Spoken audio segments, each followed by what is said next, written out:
విజయవాడ ఉత్సవం మరికొన్ని గంటల్లో ప్రారంభం కానుంది. మాజీ ఉపరాష్ట్రపతి వెంకయ్య నాయుడు, ఏపీ ఐటీ శాఖ మంత్రి నారా లోకేష్ ఈ ఉత్సవాలను ప్రారంభించనున్నారు. దసరా ఉత్సవాలకు విజయవాడ వచ్చే ప్రజలకు వినోదం అందించే లక్ష్యంతో ఈ విజయవాడ ఏర్పాట్లు చేసినట్లు నిర్వాహకులు చెప్పారు. ఉత్సవ కార్యక్రమానికి అన్ని ఏర్పాట్లను పూర్తి చేశామని అంటున్న కలెక్టర్ లక్ష్మీషాతో మా ప్రతినిధి Shyam Kumar face to face. Dasara మహోత్సవాలు ఈ రోజు అంగరంగ వైభవంగా ప్రారంభమయ్యాయి. ఏర్పాట్ల పట్ల ఇప్పటికే భక్తులందరూ కూడా సంతృప్తి వ్యక్తం చేస్తున్నారు. ఈ సంవత్సరం 20 లక్షల మంది భక్తులు వస్తారని అంచనాతో భారీ ఏర్పాట్లు జిల్లా అధికార యంత్రం చేశారు. ఈ రోజు ఉదయం నుంచి కూడా జిల్లా కలెక్టర్ లక్ష్మీషా మొత్తం ఏర్పాట్లను దగ్గరుండి కూడా ఆయన పరిశీలిస్తున్నారు. సార్ చెప్పండి, ఈ రోజు భక్తులందరూ కూడా ఈ రోజు ఉదయం ఫీడ్బ్యాక్ మీరు చూస్తున్నారు, చాలా మంచి రెస్పాన్స్. ఇప్పుడు ఏదైతే ఎక్స్పెక్టేషన్తో అరేంజ్మెంట్స్ అన్ని చేసామో అవన్నీ చాలా సజావుగా ఆల్రెడీ పని చేస్తున్నాయి. ఇప్పుడు మార్నింగ్ చూసుకుంటే ఇప్పటికే 15,000 మంది వచ్చి దర్శనం చేసుకున్నారు. దర్శనం చేసుకుని వెళ్ళే వాళ్ళతో కూడా మాట్లాడాను. వాళ్ళందరూ చాలా సంతృప్తిగా వెళ్తున్నారు. చాలా టైం ఏం పట్టట్లేదని త్వరగా వెళ్ళిపోతున్నామని. ఈరోజు మార్నింగ్ నుంచి వీపీస్ అందరూ ఎంతమంది వచ్చినా చాలా చక్కగా ఆ టైంలో వచ్చారు. కరెక్ట్గా మనం చెప్పిన టైంకి వచ్చి వెళ్తున్నారు. ఇది చాలా మంచి స్పందనం. ఇంకొక 2 రోజులు ఇది స్టెబిలైజ్ చేసేస్తే దుర్గమ్మ గుడికి దర్శనంకి వచ్చే కామన్ భక్తులు వాళ్ళ కామన్ లైన్లో వెళ్తేనే త్వరగా అయిపోయేలాగా ఉంది. ఇప్పుడు వస్తుంటే అదే అడిగాను, ఒక ఫ్యామిలీ వచ్చింది. సో ఏం టికెట్ తీసుకోలేదంటే, సార్ మీరే చెప్పారు కదా సార్ కామన్ భక్తులకి పెద్ద పెట్టమని, అది కామన్గా వెళ్తున్నాం సార్, బాగా జరిగింది అంటున్నారు.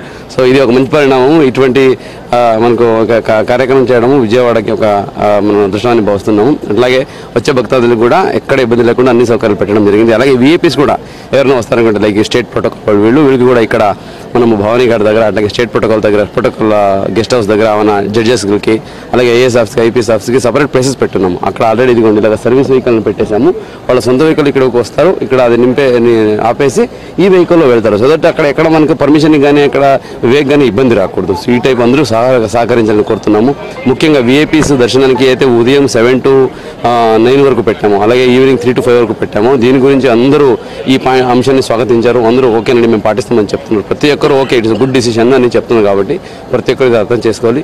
ఆ టైం స్లాట్ని వచ్చి అమ్మవారిని దర్శించుకొని సామాన్య భక్తులకు ఎక్కడ ఇబ్బంది కలగకుండా సహకరించి విజయవాడలో జరుగుతున్న విజయవాడ దసరాని చాలా దిగ్విజయంగా నిర్వహించడానికి అందరూ సహకరించాలని కోరుతున్నాను. ఇదే సమయంలో విజయవాడ ఉత్సవం కూడా చాలా భారీగా కూడా ఏర్పడుతుంది. విజయవాడ ఉత్సవం ఏంటంటే అది విజయవాడ దసరాకి అనుసంధానంగానే జరుగుతూ ఉంది. అది ఇది ఎక్స్టెండెడ్ పార్ట్ ఆఫ్ దసరా. అన్ని యాక్టివిటీస్ ఇప్పుడు వచ్చే భక్తులు అక్కడ అమ్మవారిని దర్శించుకుంటారు, వచ్చి ఇక్కడ యాక్టివిటీస్ చూసుకుంటారు. అంటే ఇంకొక యాడెడ్ వాల్యూ ఎడిషన్ లాగా ఉంటుంది. దానికి కూడా అన్ని రకాల ఏర్పాట్లు చూస్తున్నాము. అన్ని చక్కగా ఎక్కడ అన్నిటి సేఫ్టీ సెక్యూరిటీకి ఇబ్బంది లేకుండా, అలాగే వచ్చే భక్తులకు ఇబ్బంది కలగకుండా అన్ని రకాల ఏర్పాట్లు కూడా జరుగుతున్నాయి. ఆ ఆర్గనైజర్ కూడా చెప్తున్నాము, చాలా స్ట్రిక్ట్గా మానిటర్ కూడా చేస్తున్నాం. కాబట్టి ఎక్కడ ఇబ్బంది లేకుండా ఈసారి విజయవాడ దసరా, విజయవాడ ఉత్సవం 2 దిగ్విజయంగా జరుగుతాయని ఆశిస్తున్నాం.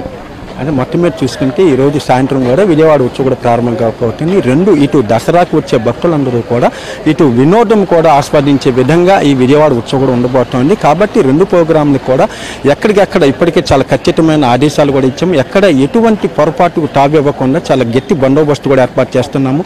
ఒకవైపు దసరా, మరోవైపు విజయవాడ ఉత్సవం 2 కార్యక్రమాలు కూడా విజయవంతం తప్పనిసరిగా మీరు చేస్తామంటూ కూడా కలెక్టర్ చెప్తున్నారు. Camera person Teja to Shyam, HM TV.